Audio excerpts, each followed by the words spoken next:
125 CrPC अर्थात maintenance का case या वर्तमान समय में बात करी जाए तो धारा 144 BNSS भारतीय नागरिक सुरक्षा संहिता के तहत जब कोई पति जब कोई औरत मेंटेनेंस का केस करती है तो उसमें आरोप प्रताड़ना से संबंधित लगाए जाते हैं, जबकि प्रताड़ना का कोई भी एविडेंस पत्नी के पास नहीं होता है। दूसरी बात ये, इनकम, पति की इनकम को बढ़ा चढ़ा कर लिखा जाता है, उसका भी कोई प्रमाण पत्नी के पास नहीं होता है कि वो दे सके कि हाँ इतना ये कमा रहे हैं मैक्सिमम केसों में। तीसरी बात ये, अपनी इनकम को वो जीरो बताती है, यानी कि वो अपनी इनकम भले वो कमा रही है, पहले कमा चुकी है, भाई पहले कमा रही थी अब बंद कर दी है, तमाम ऐसी बातें आती रहती हैं हर केसों में, तो अपनी इनकम को जीरो बता के चलती है। इन सब पे आपको काउंटर ब्लास्ट करना होगा, सवाल जवाब करना होगा, रिप्लाई फाइल करते समय सावधानियां बरतनी होंगी, गारंटी है मेंटेनेंस नहीं अलाउ होगा। चौथी बात ये तो 99% केसों में झूठा एफिडेविट दिया जाता है रजनीश वर्सेस नेहा का। कहने का मतलब ये, इसी चीज का सबसे ज्यादा फायदा लोगों को उठाना चाहिए। अब सवाल इस बात का है कि नेहा वर्सेस रजनीश का जो झूठा एफिडेविट दिया जाता है, आप उस पर तुरंत 340 की कार्रवाई करें। उसमें तो तमाम चीज़ें जो हमने ये 3 बातें 4 बातें बताई, उसके अलावा और भी मैं बातें बता रहा हूँ, वो सब चीज़ें उस इनकम में गलत बताई जाती हैं या छिपाई जाती हैं। देखिए, गलत बताया जाना ये भी अपराध है, छिपाया जाना भी अपराध है, तो इस पे 340 की कार्रवाई बनती है। पत्नी की जो इनकम है पति को बताना होगा उसी रजनीश वर्सेस नेहा में, क्योंकि पति को भी वो एफिडेविट देना होता है, पत्नी को भी देना होता है, तो अपने एफिडेविट में पति को पत्नी की इनकम, आय या जो घर में संपत्ति प्रॉपर्टी मायके की है या उसकी प्रॉपर्टी है, ये सब चीज़ें बताना होगा कोर्ट को। भाई कोर्ट थोड़ी जानता है कि क्या है, वो तो जानेगा कि परेशान औरत है। छठवीं बात ये, पत्नी अगर कमाने वाली है, स्टेटमेंट वगैरह उसका है तो उसको देना चाहिए। अगर मान लीजिए कि उसका स्टेटमेंट वगैरह नहीं है, पत्नी व्यापार भी करती है, अच्छा खासा कमा भी रही है, 8वीं बात मैं बता रहा हूँ कि अगर पत्नी व्यापार करती है या पत्नी कमाती है तो ऐसी स्थिति में उसकी इनकम के बारे में जानकारी के लिए या जो वो बात कही है उसे प्रूफ करने के लिए आप धारा 91 CRPC या वर्तमान समय में धारा 94 BNSS के तहत एक आवेदन दे सकते हैं कोर्ट को। कोर्ट उस पर आदेश करेगा कि डॉक्यूमेंट प्रोड्यूस कराने के लिए पत्नी को डॉक्यूमेंट्स देने होंगे जो वो बात कह रही है। अब बात 11 नंबर या 10 नंबर जो भी है आप देख लें।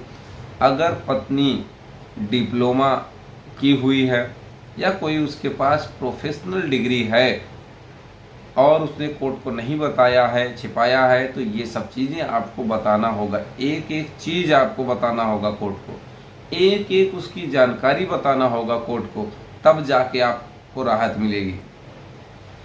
11 नंबर या 12 नंबर जो भी है, अगर पत्नी नौकरी कर चुकी है पहले कहीं, आज के समय में छोड़ दी है या वर्तमान समय में कर रही है, तो इसकी भी जानकारी आपको कोर्ट को देना पड़ेगा।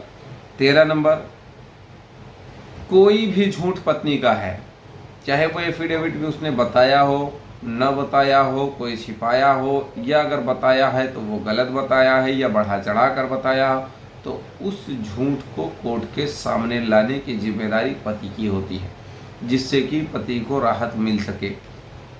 14 नंबर पॉइंट, पति अपनी इनकम बताए लेकिन लायबिलिटीज या कौन उस पर डिपेंड है, लोन वगैरह, ये सब अगर नहीं बताएगा तो भी कहीं ना कहीं उसको नुकसान होगा। यानी कि पति को अपनी लायबिलिटीज, इनकम और डिपेंड्स कौन कौन लोग हैं आपके परिवार पे, आपके ऊपर, तो ये सब जानकारी कोर्ट को देना चाहिए। जो ऑर्डर होता है उस समय ऑर्डर करते समय कोर्ट इन सब चीज़ों का ध्यान रखती है, तो ये बहुत ही ज़रूरी बात है। 15 नंबर, पति अपनी लोन EMI वगैरह के बारे में भी बताना चाहिए, और अगर बच्चे उसके पास हैं तब तो ये बात ज़रूर बतानी चाहिए, ताकि मेंटेनेंस कम से कम बंधे और ना ही बंधेगा। 15 नंबर हो गया। 16 नंबर, खर्चा बांधने के बाद या पहले ध्यान रखें कि जब अगर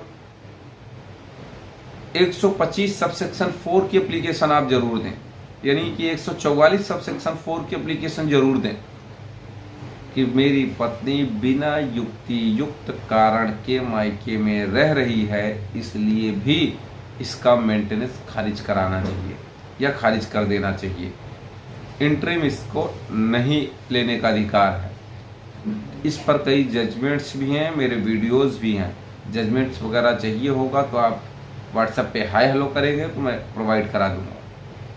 इसके अलावा 17 नंबर, एक सवाल आता है कि पत्नी का मेंटेनेंस कितना होना चाहिए। देखिए, जो इनकम बढ़ा चढ़ा कर कोई पति अगर 10,000 15,000 कमा रहा है तो ये कोर्ट में समझ के चलो कि 50-60 हज़ार ही लिखाया जाता है कि पति 50-60 हज़ार आराम से कमा लेता है। तो सवाल यहाँ एक और उठता है कि अगर पति 50-60 हज़ार कमा रहा महीने का, तो पत्नी मायके क्यों बैठी है? जाए आराम से रहे, उसकी पूरी पेमेंट, उसकी सब कुछ उसका उसी का है। ये बहुत ही अच्छा सवाल है, कोर्ट के सामने आप ये कर भी सकते हैं साहब, जब ये इनकम मेरी इतना दिखा रही है, इसके अनुसार मेरी इनकम इतना है, तो ये मेरे साथ चल के रह क्यों नहीं रही है? चले रहे आराम से, देखे, खुश रहे मेरे साथ। नेक्स्ट सवाल, लगभग 20 से 25% मेंटेनेंस अलाउ होता है। जब कभी अलाउ होगा तो वो तो खारिज भी हो जाता है, जरूरी नहीं, लेकिन सवाल अगर आता है कि मेंटेनेंस कितना अलाउ होता है, तो 50,000 अगर आपकी पत्नी ने लिखाया है तो 2-4 हज़ार ही अलाउ होगा, ये मान लीजिए। कभी कभी वो भी नहीं अलाउ होता, तो ये भूल जाइए। 10% से 50%, 25% तक ही अलाउ किया जाता है मैक्सिमम केसों में। सरकारी नौकरी की स्थिति में अलग है। अब एक चीज़ और है 19 नंबर पॉइंट्स में, कि जो भी आप रिप्लाई फाइल करें, चाहे 340 फाइल करें, जो भी आप डॉक्यूमेंट प्रोड्यूस करने का, हर एक काम में, हर एक WS में, हर एक जवाब में, हर एक एविडेंस में जो भी चीज़ें आप दें, उसमें हाई कोर्ट के, सुप्रीम कोर्ट के जजमेंट्स वगैरह ज़रूर दें। उससे भी प्रभाव पड़ता है, आपके केस में मजबूती आती है।